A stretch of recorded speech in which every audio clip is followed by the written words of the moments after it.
Welcome to the About That Wallet podcast show. How you doing today, Ron? I'm doing good, man. I'm doing all right. What about you? Doing pretty good, sir. It's a lovely Sunday right now. Yep. Weather's still cold and chilly. I actually did a bike ride yesterday. Did you in this weather, bro? Man, my toes were Boy, cold, fingers were cold, everything. not Um, having it. but when you have people out there in the realm, it's a lot easier to get out there and put the clothes on and just muscle through. Versus if it was by myself, nah, I wouldn't be doing it. Listen, man, more power to you, bro. As soon as it gets under 40, I'm miserable. So uh, not having it. yeah.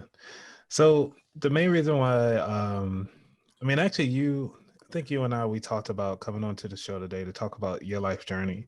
And I think that would be interesting to kind of go through to see what you've been through growing up and what led you to where you are today, even through your mindset. Because, us as adolescents, we didn't really, take things seriously that we hear from our parents and, all our uncles or whoever the adults were around that time. It's like, yeah, yeah, yeah, you're just doing your thing. So, what was it? So can you just tell me a little bit about your money history and the type of conversations that you guys had growing up, you and your parents? Sure. I mean, to understand the person and to understand my money history, you would probably have to understand a little bit more about me with regard to where I'm from, what I've been through. Mm, So I currently live, of course, in the United States. I was born and raised in Jamaica, St. Andrew. It's that city right next to Kingston that no one knows about. It's the New Jersey of Jamaica, right? And I came up in humble beginnings. So when you say, "Hey, Rome, what money conversations did you have growing up with your parents?" It was, "I don't have any money. You got to figure this out." That's the kind of money conversations we had. mm, I had my situation growing up was I would take the evening shift at school so that my brother could take the morning shift. That way I could have his shoe to wear to school when he gets home. mm, Humble beginnings. It was a situation of making sure that, you were on the program at school to get lunch. There were plenty of times when parents couldn't find lunch money to send us to school, but we still fought through it. Thank God for my grandmother. She never made us go hungry. And you grow up in the Caribbean, there's always somewhere for you to go get food. And, it's most of our food are natural. Whether it's going down to the woods and digging some yams up, so humble beginnings, definitely. And some of the things that's made me into who I am are the things, my experiences that brought around my money decisions that I make today are obviously my experiences growing up in Jamaica. I was always into sports, track and field, mostly soccer, which brought me to the United States on a scholarship for undergrad. I did my undergrad at Coppin State University, went over to Morgan State, did my master's at Morgan State. And one of the first lessons that I learned when I got to Coppin was from an English teacher. And this was my first lesson in economics. And he said, and I'll never forget, your credit is what makes you into a man. And I asked him what he meant by that. And he was like, you will get nothing in this country without having good credit. Granted, this was my first time in this country. I know no one. I was 20 something years old. And I had to take those hard lessons. He said, once you're able to get yourself a credit card and use that one credit card, buy one thing every month, pay it off every month, and watch your credit skyrocket. You stay up with your bills and you'll be perfectly okay in this country. And I've used that lesson every day since I've been here in 2010. Since I've been here, I'm married, I have a child, 2 degrees, 4 or 5 jobs, and now I'm settled in my career, which is absolutely awesome. And I'm now beginning to see the fruits of my labor over the years. And so my money decisions are based on my past, right? I use my history or my experiences to guide my decisions. I'm not the one who's going to go out there and be gallivanting and buying everything that I see, you know. Yeah. So it's all about me putting the groundwork in, setting myself up, setting my family up for a future. So that what guides my money decisions. Yeah, because I mean, I know you said humble beginnings, but when you said that you did the morning shift, so your brother did the evening shift, is that how school was over there, where you can do different shifts like that? Not necessarily, not in all schools. In Okay. my school, that was an option. And the reason why we took that option was because it's not because I wanted to go in the evenings, but because me and my brother shared one pair of shoe at a time. And so instead of me walking to school barefooted, they just waited until he got back home. His foot was always bigger than mine, obviously. So we had this thing where we would take newspapers and stuff it at the top of the shoe. If you speak to any Jamaican that grew up in those days, they will tell you, you put some newspapers in the top of the shoe and stuff your foot in there, and it fits perfectly. You go to school. Wow. Those are the days. Yeah. Talk about some humble beginnings. Yeah. So, so were your parents? Because I know you say you mentioned your grandparent. So were your parents mainly in the picture, or how was that? My mom worked as a psychiatric aid nurse. Fun fact, she used to say she had five of us. She used to say she had more trouble at home than she did with the crazy people at work. But no, my mom worked as a psychiatric aid nurse, so she wasn't always there.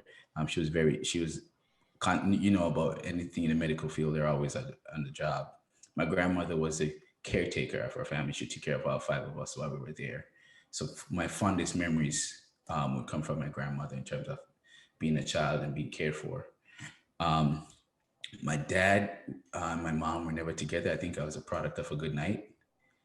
Um, but we were all in the same community. I had a stepfather who, in hindsight, was absolutely brilliant in terms of moving our family from the level that we were to a higher level in terms of comfortability, where we live, our living environment, stuff like that. He was essential. At first, I didn't like him, obviously, Right. but as a grown man now, looking back, I could tell that what he did was essential in our family, surviving those times. My dad always tried. He was someone that did odd jobs in the community, always encouraged me to do well. Um, but I think I said my mom wasn't there at much, but she was the backbone in me getting to where I am today. She never discouraged me from going to the track meets, trying out for different soccer teams. The biggest thing in Jamaica is that you have to fund anything that you do. So if your school is taking you to a track meet across the country, you have to make sure you give your kid money to do so. But getting me a pair of spikes so I could run in. Because a lot of times I was out there running against kids in spikes and I was barefooted, still competing. Wow. I remember there were times the night before the track meet, she would say she doesn't have the funds to give it to me. And I would go to bed crying.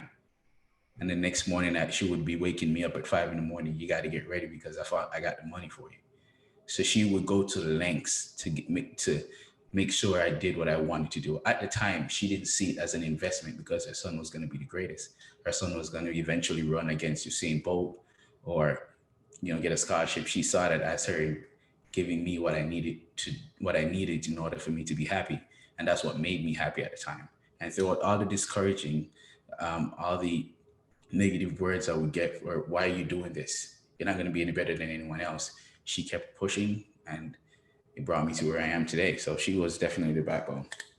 Nice. So what would you say to your mom right now when you actually listen to this episode? Oh, why haven't? What would I say to her right now? I don't think I can put it in words.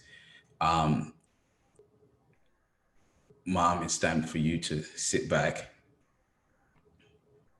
take a breath, because what you have done for me and for my brothers and sisters merits what will be coming to you. The work that we have done to make sure that you live a peaceful and long and lovely retirement, because that's the plan. It's going to make sure that she it's time for her to relax and enjoy the fruits of her labor. Nice. Yeah. Yeah, man. Jeez. Talk about dedication, to make sure you get everything for your children. Are you doing the same for your child now? Oh, absolutely. Absolutely. From a very young age, I made a decision that I'm gonna make sure that I put myself in a position to provide what my kid needs at a young age, stuff that I wasn't able to get. And it's not because of any fault of my parents that I wasn't able to get it. Circumstances allow that. It's not their fault I wasn't born, you know, in New York. But I do know that now that I have the opportunity, I can make sure that my son is set for the future. So, and that's not me buying him a Bentley, but that's me making sure that he can have a house when he graduates. He can have a car when he leaves high school. You know what I mean? He can Yeah. have his future set up. Me giving him every skill that I have, physically and mentally, so he can be prepared. I want to make sure that he sets himself nicely so he can go to school and do his 2 degrees, do all his degrees for free, like I did. So that's just me setting him up for the future. Yeah, man. It's awesome that you didn't let the situation um hold you down from where you really wanted to go, and that your mom saw beyond where she's currently at to take it to the next level, and that you actually took the platform that your parents had put in place for you to get you where you are today. So how's that now? I mean, I know you said that you started learning about the finances here in the States, but I actually think that, coming from a sports arena helps you out, carve your future, because you already know that you've got to put in the work during practice. You have to win during practice in order for you to win in any match.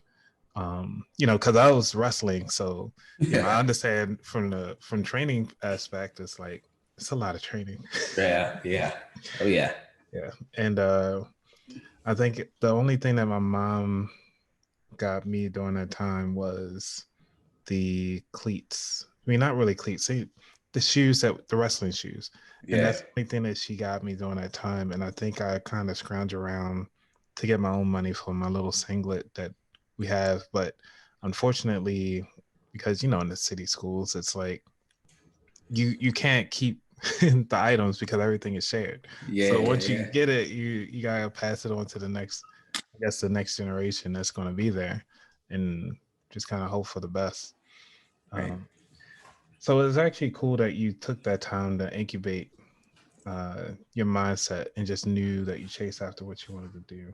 I'm over here bragging about you, like, like, because you came through so much, and it's just irritating to see, people who are following the paths that their parents have done so much to try to make sure that they have the best, and then the kids just kind of follow right behind it instead of taking what they have and grow. So what got you into that mindset to say, you know what, I'm not want to stay here in Jamaica, I want to go to the States? Where did that come from?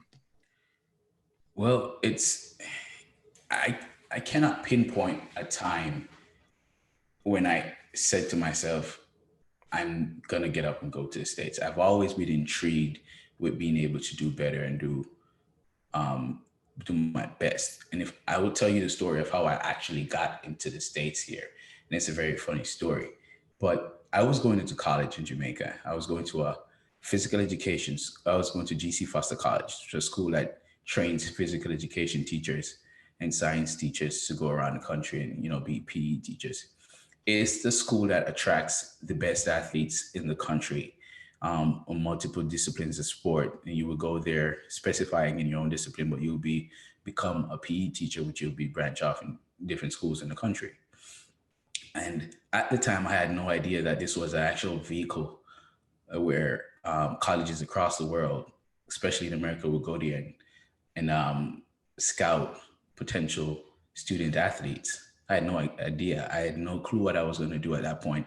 I just knew that after high school, I was going to prove half my community wrong because I was going to play soccer every Sunday in my community. I was still running. I was still doing my soccer in high school. And all I would get was the negative Nancy saying, "Hey, why are you doing this?" Because growing up in Jamaica, you had two options in my community. You had to go bad and go to jail, or you do sport and Mm. try to make something out of yourself. And they have this saying that everyone comes out of the womb running in Jamaica, and it's absolutely true because track and field is very popular, and we do all the biggest event in the country every year is the Boys and Girls Championship in high school. And so to make a long story short, in my almost third year in college, I came to the States on a work and travel program, a Okay. program that allows me to come here, work for the summer, representing my college, and then go back and finish up my year. I was working in Towson, Royal Farms in Towson. I'll never forget. One day I came home and I got a call from my coach in Jamaica. He was like, "You got three offers." I'm like, "Offers for what?" Because I didn't know what he was talking about. It's like, "I just got off the phone and I got three offers for you. You have a scholarship in North Carolina A&T, one in Texas A&M, and another one at Coppin State University." I'm like, "Okay, what are they offering?" Well, Texas A&M and North Carolina A&T offered me a half scholarship for soccer. I was like, "Okay, you get a half scholarship and you pay the other half." And it's like Coppin State is offering you a full scholarship. And that one is for track and field. And of course, you can go and be a part of their intramural soccer program. And I'm like, "Okay, so where is Coppin State?" It was like, "It's in Baltimore." I'm sorry, what? I'm actually in Baltimore. So it's nothing short of a miracle, to be honest with you. That I just got on a bus, got up to the school, met the coach.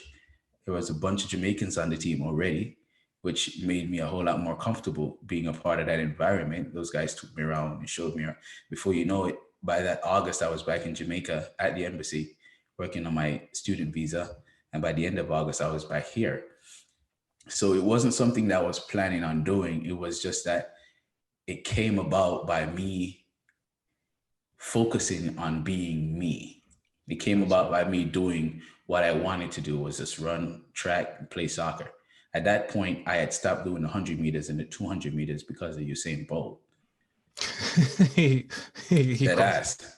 Yeah, we went to the Curve trials, and he was in the 200 meters, and he just right by all of us. And I was like, "There's no way I'm going to do this." So I changed my event to the long jump, and that's what got me the scholarship.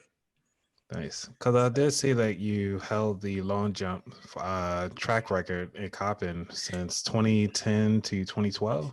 Yeah, Yeah, yeah. man. Congrats. I still have it to this day. They haven't broken it. It's an Uh, outdoor record. oh, they didn't bring it? No, they haven't broken it yet. Wow. Yeah. I might have to look that up.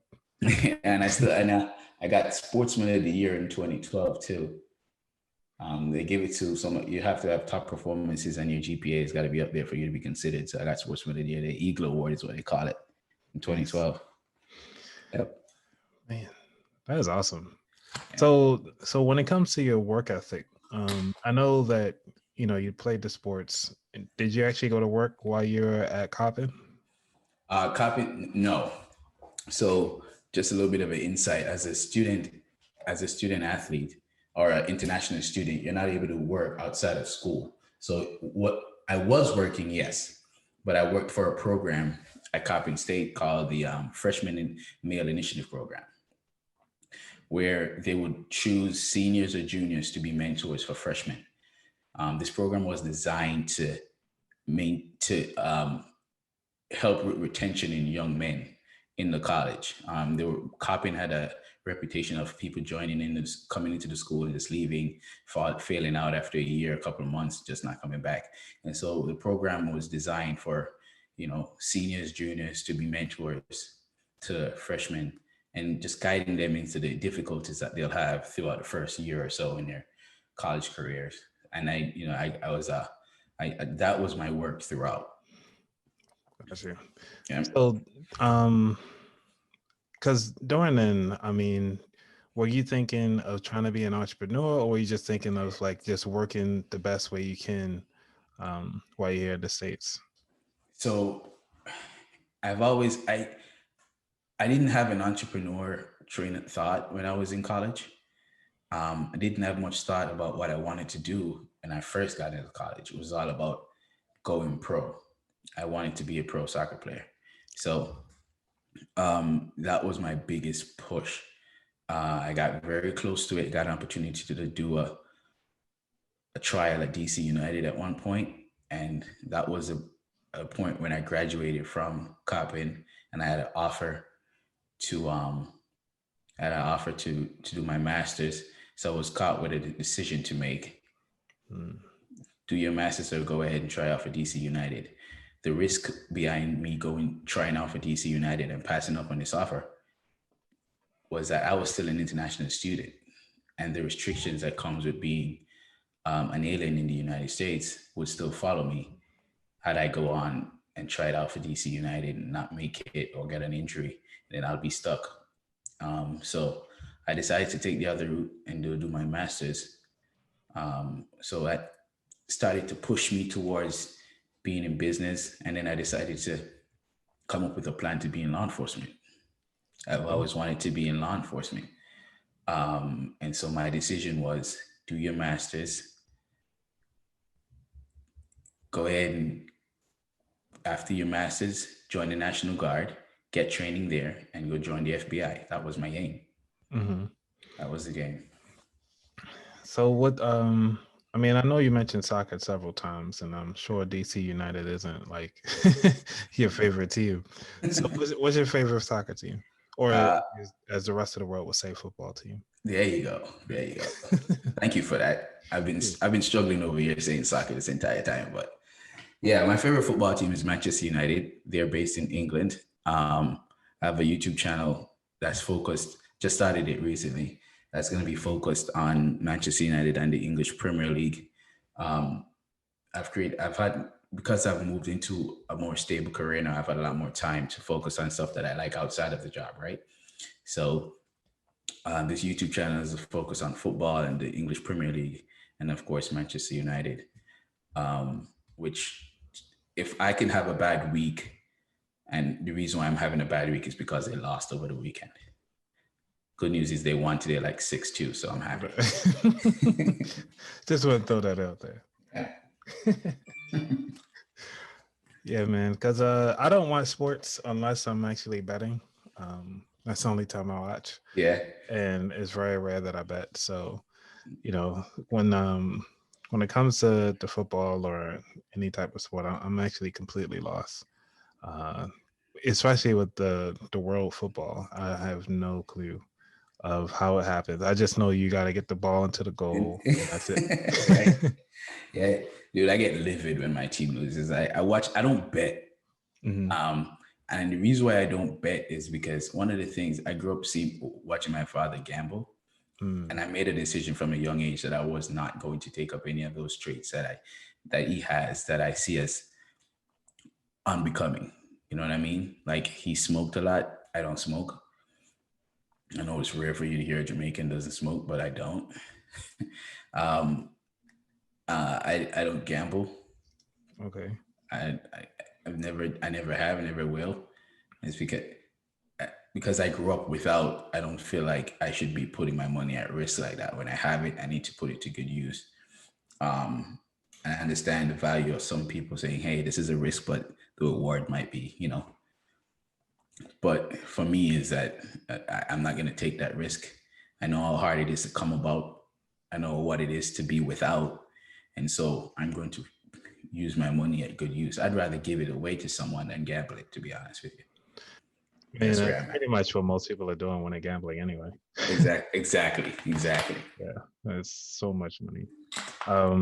Because as I come across a lot of people that are internationals, their views of finances are completely different um, than most people that are already here in the States. And you always hear of most people would actually, they don't trust the bank to the point where they actually just save everything. Mhm. And then all of a sudden, you know, most people will have, uh, from an international standpoint, I'm just thinking of like you have multiple families with inside the home as they come into the States or get introduced to the States and so forth.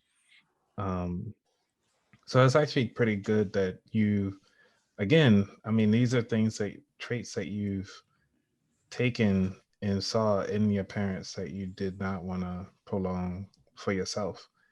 So are there any lessons that you want to try to convey to your children or to your child right now? Yeah, not children yet. Got it. Oh man, there's so many things. Number one, I want to make sure that he's able to play football without a shadow of a doubt. I keep throwing things at his head. You saw the video where I kicked the ball at him, right? Yes, I did. So that's the main thing for me. Now, but all kidding aside, he has to know the value of her, know the value of everything that he has. Meaning, you have to work for everything that you have. And then once you've done that, you know the value of you gaining that, then you'll be able to treat it better. You know what I mean? So I'm gonna make sure that my work ethic, and that ability to see things, work for it, get it, and don't just stop and look back and say, yes, I've done that, but start pushing on to the next one is what I want to make sure that he has. Because sitting on your laurels will get you this far, but it won't get you to where you need to be. That for me is the biggest thing. We've all met difficulties in our careers, personally, professionally, mentally, but it's how you attach that. So if any lesson that I would like to pass on to him is, it's not how you fall, but it's how quickly you get back up. And that is a mantra that I live by day in, day out. And that's what I want to make sure he understands. And it works in so many different aspects of your life, in so many different areas that you can use that mantra to carry on and push on. When you set goals, you set smart goals, as everyone keeps talking about, but not just set them, right? Mm-hmm. But once you've done that, you cross that one out and set another one, and you keep working on it. And that's what keeps you motivated. That's what keeps you going. Finding that intrinsic drive, that motivation to go forward. I know what mine is. I have to make sure that he knows what he has, that drive, whatever that motivation is that pushes him. I know for me, my drive is to do better, is to make sure that I do well for my mom. Okay. Yeah, because that was actually going to be my next thing. It's like, what is your drive? So what is it about your drive for your mom that keeps you going? Like, what do you mean for your mom? It's my desire to make sure that the sacrifices that she made doesn't go unseen. You know what I mean? I need to make sure that she gets the reward for the sacrifices that she's made, for not just me, but for my entire family. My entire family is in Jamaica. Okay. Yeah. So I'm first generation for everything. So they're looking to me to set that tone. But I'm looking at me to make sure that by the end of this all, she can be set back, bills free, worry free, and just living her life, getting that reward for the sacrifices that she made. That's my drive.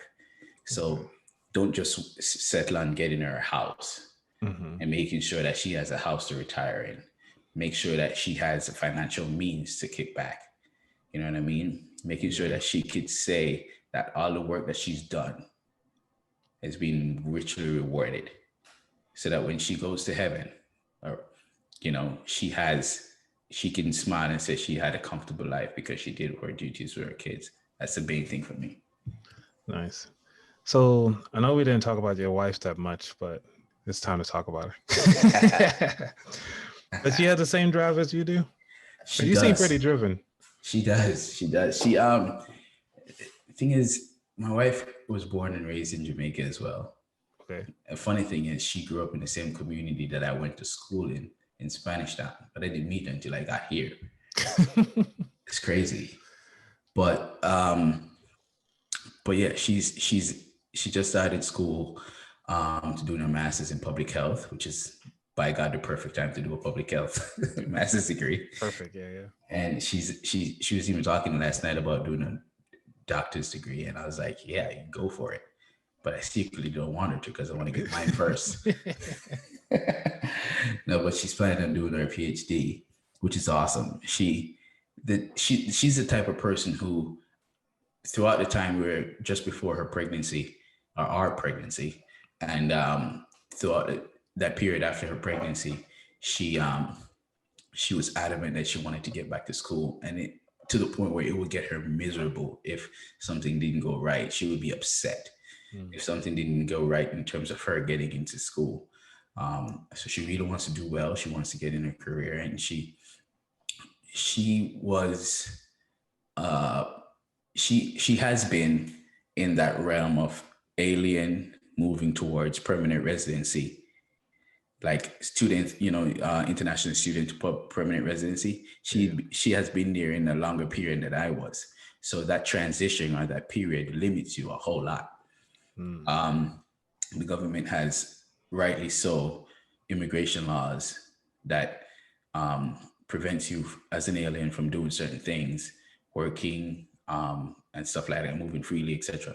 And so she was in that period, and you could tell that because of the restriction that it allows you, it doesn't allow you to push too much far in society in terms of access to work, making the amount of money you want to make, building your credit, which was the biggest thing. And so I could tell that that period was very difficult for her, because when you want to do well and those shackles are just holding you down, but the moment those shackles got off, she just started soaring, and I could tell that she's going to go far.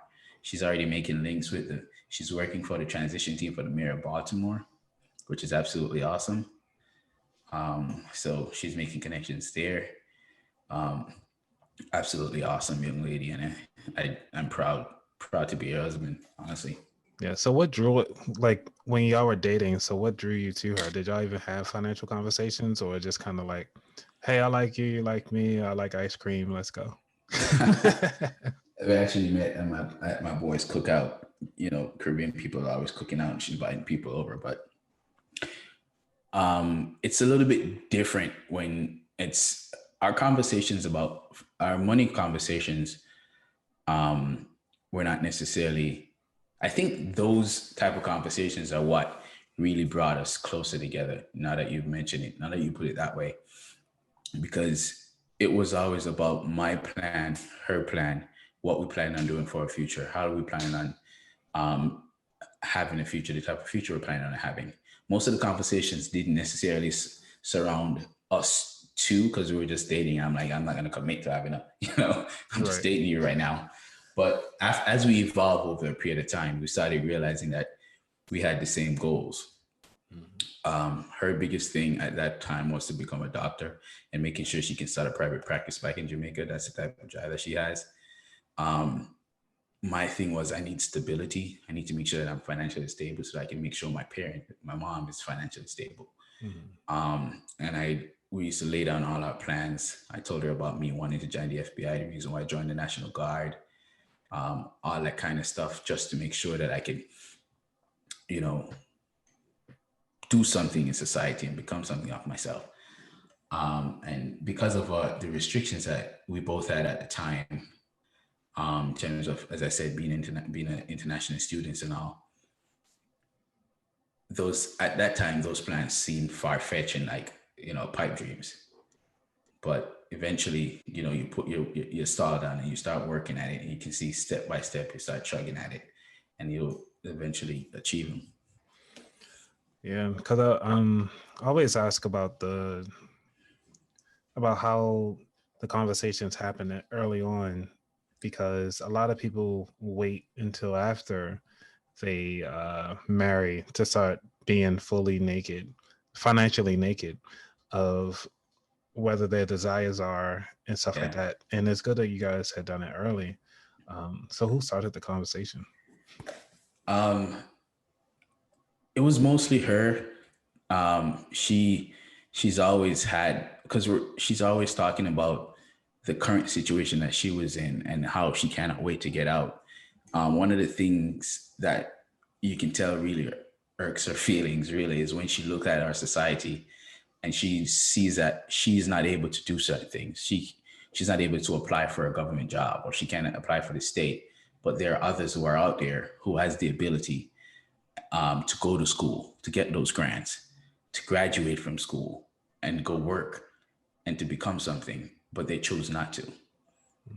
She looks at our community, the Black community, and she sees all these opportunities that are available, and she's livid because people are not taking it, but those opportunities are not yet available to her at that point. You know what I mean? Yeah. So those are the type of things that drove our conversations about what she would do, the things that she would do if those things become available. And now we're finally starting to see the fruits of those plans. As I said, she's starting school now. As soon as she's done, she's actually thinking about doing her master's and such. And those type of things, those are the type of things that drove our conversations, talking about what we would do in terms of, okay, we just got our house this year. We bought our home together. What we're going to do afterwards, start working on, gaining real estate, which will grow our wealth. You know what I mean? Those are the conversations that we had, just blowing it out, just blowing here, having conversation in the bench somewhere in the park, but now it's becoming reality. You know what I Nice. mean? Yeah. So now that y'all are married, do y'all still have those like money dates where y'all start planning forward, or do you, like how frequent are those money conversations that you guys are having? So we've just got this home, just got our first home. So our money conversations now, honestly, are going around our bills, making sure that we have the mortgage set every month and stuff. But we've lately started talking about some of the things that we would like to do moving forward. How we'd like to invest. I know I spoke to you about learning more about that investment portfolio Yep. and all that stuff. And these are some of the things that we've been talking about. Some of the things that we can do with this home. Um, what we will do when you're starting from moving to another home, and what will if we will sell or keep, that kind of stuff. Yep. So yeah, we've talked about learning more about investing in real estate. We've talked so there we brought up the options, but because we've just got into this position, we were new homeowners. 3 years in our marriage, what are we doing now to set ourselves up for the plans that we're putting in place? And so that's where we are in terms of the planning phase. But we have conversations here or there. We're not fighting about what show to watch on Netflix. Okay. So, Yeah. So what's the did y'all ever have like a money fight or like a disagreement? no, not really. That's I good. th- I've never had a money fight with her, to be honest with you. We've never fought over funds. We've never fought over where we think the money should go or whose money is this. We don't have, like you have some marriages that people talk about how much money they're making, how much money the other one is making. We've never really had that because it's always been our money type stuff. And it's because we've always been reliant on each other from one way or the other. So the moment we got married and the moment our financials got intertwined, it was always the money's there, so we got to use it whichever way. She was the one who dealt with my money when I was away in basic training. Oh, And that's she ultimate trust right there. right, and she was my girlfriend. She was my girlfriend at the time, and Right. she would pay all my bills. What was I wasn't able to get everything automatic, the automatic payments or everything. So she made sure my credit card was paid on time. She had access to my bank account, and she was just my girlfriend at the time. So, and by that time, the army was just flowing funds in my account when we were at basic training. So I had a level of trust for her that I didn't have an issue with leaving her with all those with my money to control. And since then, we never looked back. It's never been an issue about money for us. So did you guys talk about combining funds before you're married, or was this after you're married y'all decided? Matter of fact, did y'all even combine y'all funds now? Yeah. So Like we one never. can get? It was never like an option, like a conversation. Do you think we should? It was always implied that that was going to happen. Okay. Like as soon as we got married, I have a bank. She had another bank. I like, okay, which one do you want us to put the funds in? So I was like, okay, let me talk to my HR, because 95% of my funds are going into our account, and then 5% is going to go into my other account so that I can have some miscellaneous stuff or maybe savings. Right, right. But that's where our funds go. So we both have access to that. It was never, and even now we're planning on switching over to Navy Federal from what we have now. And And because of my military access, I have access to Navy Federal. We just set up a checking account. She just finished her application on it. So pretty soon, all our funds are going to go straight into Navy Federal.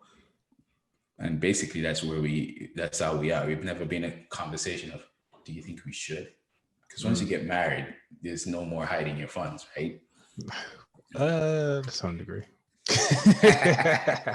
I feel from because we've been so reliant, and I think it's because of our history and where we're coming from. It's not just a marriage, but it's a partnership, knowing that we both need each other to survive. You know what I mean? And far be it for me to tell her she can't do her nails, use a card to do her nails, because there's no funds in the account. There's money in there. Go right ahead. I don't care whose paycheck was higher this week or that week. You know what I mean? Yeah. So, but you already said it's like 95 and 5%. So does she do the same thing, or she does 100% into that same account, or does she does 95 and? So I think she because we have a couple of accounts that we put money into the savings. Oh, okay. So I got Bank of America that I put some in there. I had CQ that I put some in there as well, and everything else goes into like the Wells Fargo. And she does that as well, or she would physically take the money out and put in the savings account. But in terms of like her having a hidden account somewhere, unless you're telling me to go check. Nah. So the main bills are covered. Let me say this legal way. Because my lawyers have just advised me. Right. To my knowledge, I have no idea if she has some stray account out there somewhere. But hey, you can't really put it past them, can you? No. Even then, to be honest, I would not be upset. Right. I would not be upset. Yeah, because me and my wife, we have ours completely separate. Do you? Yeah, it's not a trust thing. It's just more so, I don't know, it just works for us. And plus, with me growing up, and my mom and my dad weren't together, but my mom did marry some guy, and then they got a divorce, and then she's married again.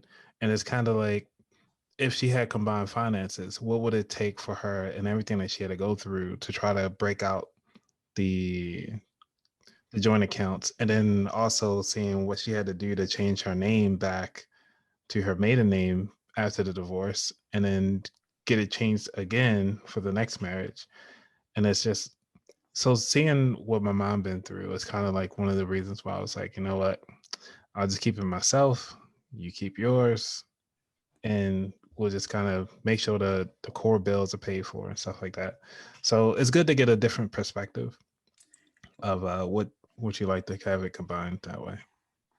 Right. And from my point of view, what you just said could definitely work for you guys, and that's absolutely awesome. When we have those type of conversations, or we see those type of topics come up between friends, our perspective is that I think that's planning for failure. You know what I mean? That's basically saying, okay, let's do this, and if it doesn't go right, then we'll be fine. I have a child with her, so I have no option but for it to go fine. You know what I mean? Because I would not let another man raise my kid. Mm-hmm. And she's stuck with me regardless, because she now has my child, which is the best thing that ever happened to me. So I'm going to right. So I'm going to do everything I can to make sure that this goes the right way. Right. So I'm going to stay away from temptation, because we're all human beings. Yep. So I don't make friendships with females that goes further than hi, hello, are you doing okay? You good? All right, cool. You know what I mean? Because that leads into stuff like that. I make sure that I don't have any other avenue to, if I get upset, I can say, oh shoot, I can go there then and chill. You know what I mean? Because those small things gives you the option when you think there's no other option. You see what I'm saying? So I make the sacrifices on my end to make sure that I have a proper future with her, and I get it. Money is a main driver in divorce. Yep. All the time, and that could stem from me losing my job, and then we know I have no more funds anymore, or me getting jealous if she start making a crap ton more money than I do, which works perfect in this sense. If you think about it, Yeah. let me humor you for a second. Okay. If you and your wife have the same account and she'd start making more money than you can spend more money, bro. Yeah. But How to? vice versa. If she's making more money than you got separate account, and you swipe your card one day and it declines, you ain't gonna be like, "Babe, can I borrow your card?" Nah. So hey, just some food for thought. I'm just saying. Right. I'll keep that in mind. Yeah. So, when it comes to the finance, I know you guys are combining it. I'm gonna just kind of move on to the third segment of the show, which is the features. And when it comes to your finances and your child, do you guys have like a 1049 plan or anything like that set up for his college, or what do you guys plan for that financially? Well, my main plan, and it's call it facetious all you want, but my main plan is to make sure he goes to college for free, like I did. I like it.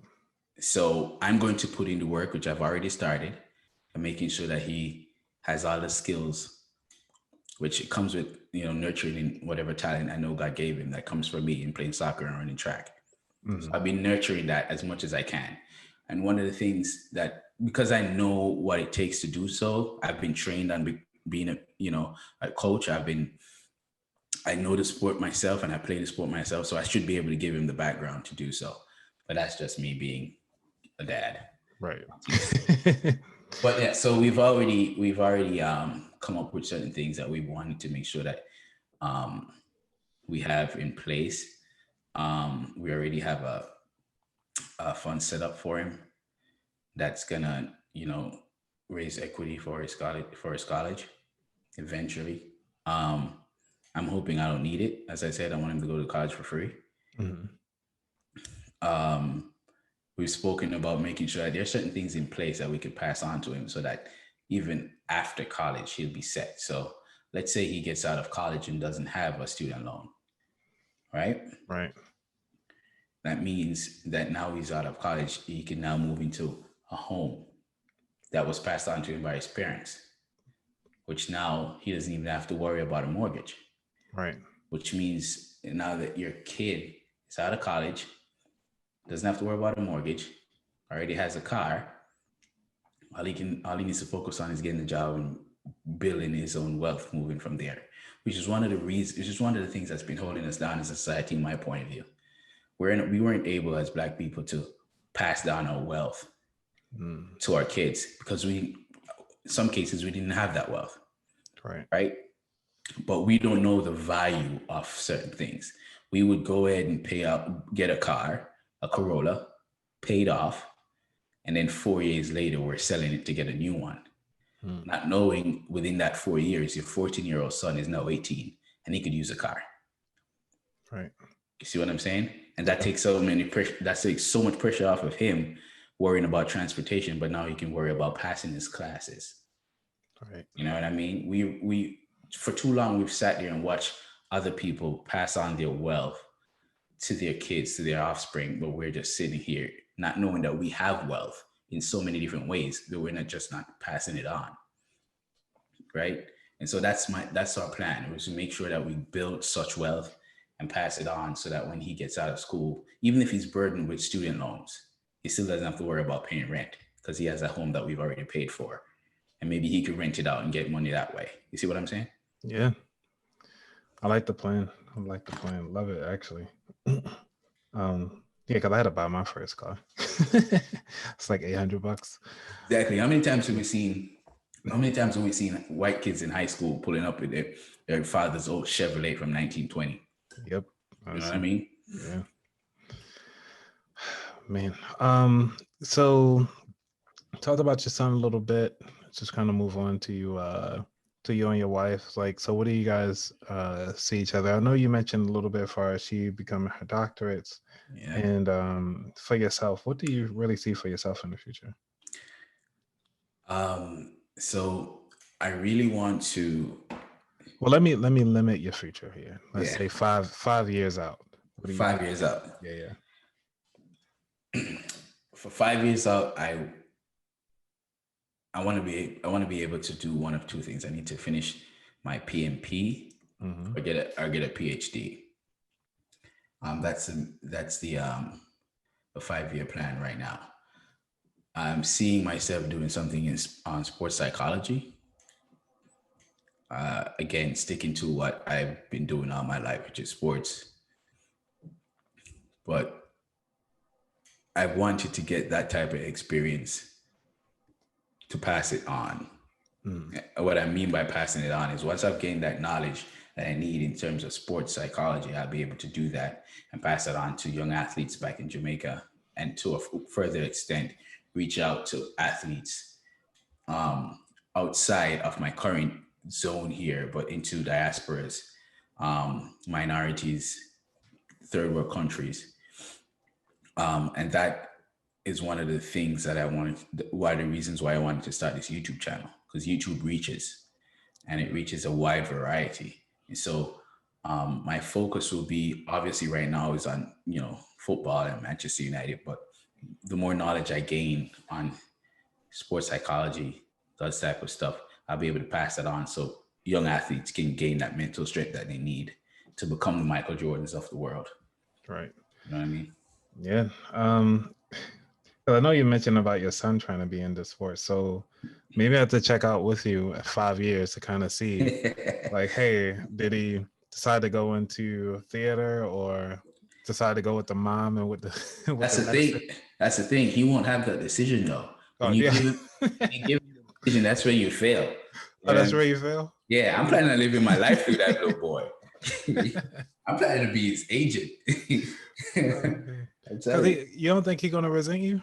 Huh? You don't think he's gonna resent you?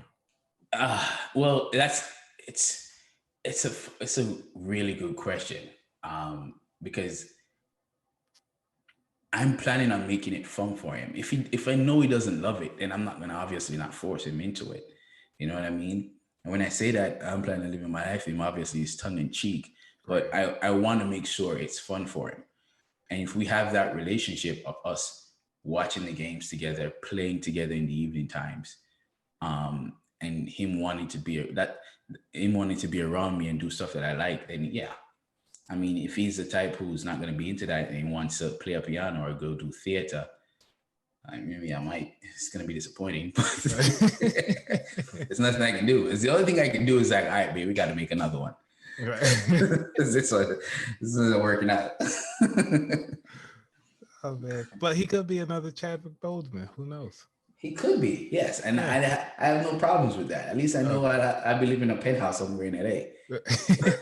But I still would be disappointed. I don't care if he's the next, if he's a black Brad Pitt. Right.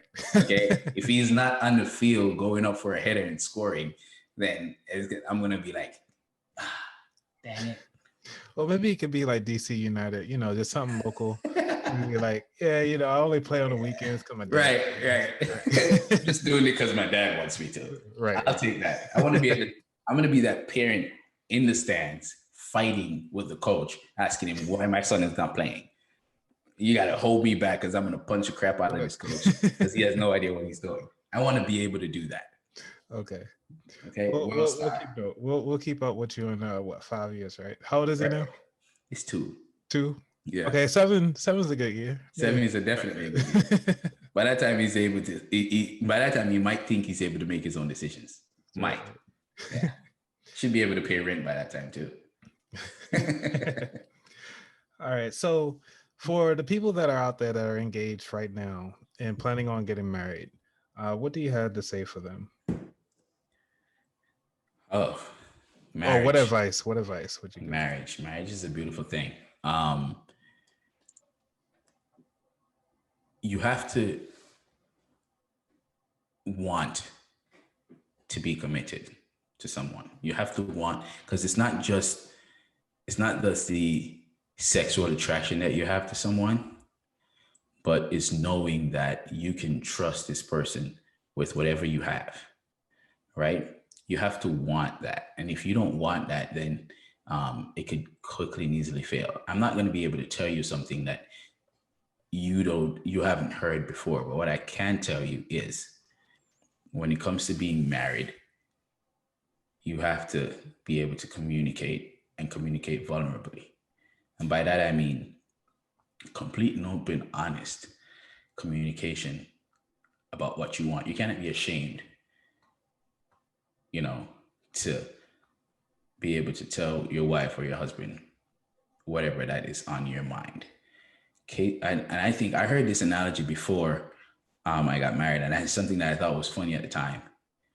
But if you if she looks just as beautiful on the toilet as she did the night before, then you should marry her. I'm just saying. Yeah, that's hilarious. I'm just saying. If she looks just as beautiful as she did the night before while she's on that toilet, then you know that's the right one. Okay. Just putting it out there. Any financial advice for these folks too while they're having this this vulnerable, intimate moment? Right. Man, financial advice. Know the value of your money. Know the value of your money. I'm not talking about time value of money and how much it worth last year as opposed to how much it's worth this year, but know the value of your funds and what your work is worth. You know what I mean? If you're able to get yourself in a position where your work, your time is valuable, you should be able to be utilizing that and utilizing it to the best of your ability. Remember, I said earlier that money is too hard to come by for me to just give it away. Yeah. You invest in yourself for the future. You don't just buy a house because you need a roof over your head. You buy a house so that you can gain wealth for your future, right? If you need a roof over your head, you can just as easily rent and pay and give someone else the wealth that you're doing. You know what that they're gaining. So,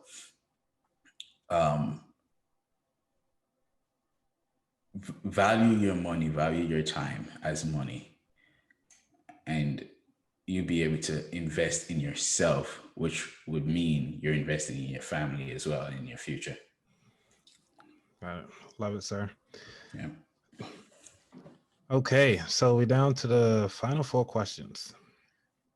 Number 1, what does wealth mean to you?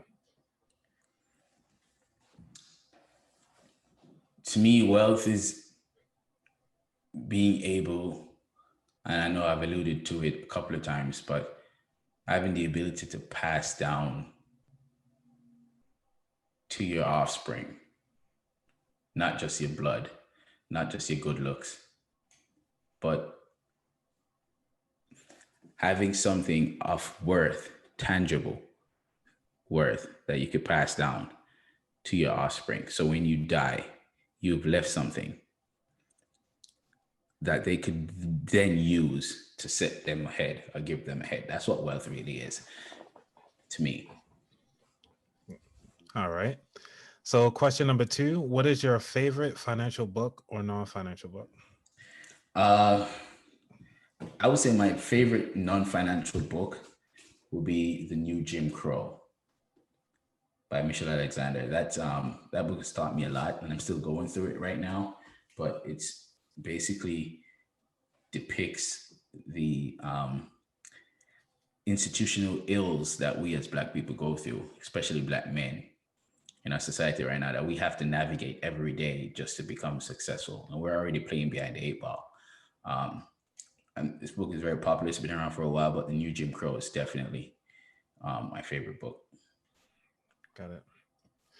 So what is your worst job? Oh, my worst job I've ever been, I was a Starbucks team lead at Target. Yeah, I was a supervisor for that Starbucks section at Target. This was like 2014 or something like that. And my word, I had already graduated with an undergrad degree. I was doing my master's. I just recently got my green card, so I was working at Target as a Starbucks team lead, and by God, it was horrible. You think customer service is bad? Well, try customer service with people who want coffee. Okay. So what did you like? I know it's your worst job, but what did you learn from it though? I gained invaluable management skills and and professional personable skills. Meaning, I was able to reach out and deal with people from a wide variety of backgrounds. I was able to manage situations that meant that I was dealing with someone who was grumpy, who didn't have his coffee at 7 a.m. in the morning, to someone who was crying because their parents died a day ago. For some coffee? No, so yeah, they wanted to get coffee, but they were Oh, at my counter crying tears because they lost parents, both their parents, and so you deal with people, different situations, which set me up very nicely for my next job, which was with Enterprise, who I eventually became a branch manager, and this was still in customer service world. So dealing with employees, individuals, etc. So that was even though it was by far my worst job, and I was happy that I was walking out. It was invaluable in terms of the experience that I got. good, good. Man, you always seems like you always look at the best of the opportunities that you come across. 100%. So, all right, last question. What is your favorite pastry? What's my favorite pastry? Yep. Oh man, I don't really do pastries. I don't do pastries. Y'all do But I would say, because can we switch it up a little bit? I can tell you my favorite food. There you go. I tell you my favorite food because I don't really do pastries, man. Okay. I'm not a fan. But I'm gonna introduce your I'm gonna introduce your audience to dumplings, yams, and curry chicken. So boiled dumplings, boiled yams, and curry chicken, the Jamaican style, and boiled bananas. So you can put boiled bananas in there. And I'm not talking about ripe bananas. I'm talking about boiled green bananas. So don't give me that look. Okay? If you guys hear this out there, whoever's listening to this, don't go out there and boil ripe bananas. It's not a thing. It's boiled green bananas, boiled yams, and dumplings, and curry chicken. That is my favorite meal. All right, you're gonna have to probably send me that recipe so I can add it to the show notes. Yeah. I got you. All right. So where can people find you on the internet? Oh man, so I'm on Twitter at officially Rome, Instagram officially _Rome. You can go on YouTube. The YouTube channel is called The Fourth Official. Again, all you football fans out there, if you're looking for football content, I'm biased towards Manchester United, and I still talk crap about other teams and about the Prem. So if you want to hear banter about your team, or if you want to support Manchester United, come on over and subscribe to the channel. That's about it. All right, Ron. Well, thank you so much for being on the show. It was an honor to have you on the show. And again, thank you for your service. I know that it's not easy to do. And obviously, this is something that you love to do. So I want to again say thank you for being out there and doing everything that you're doing. I know it sounds like very repetitive, but it is honestly, it's an honor to serve the country in the way that you're doing it. So appreciate it, man. We're out there during COVID, and it was fun serving the people in Maryland. It was really nice. So I appreciate that. it's good. All right, folks. So again, this is Rome checking out the show that you're listening to, and this is About That Wallet. So stay tuned for more episodes coming soon.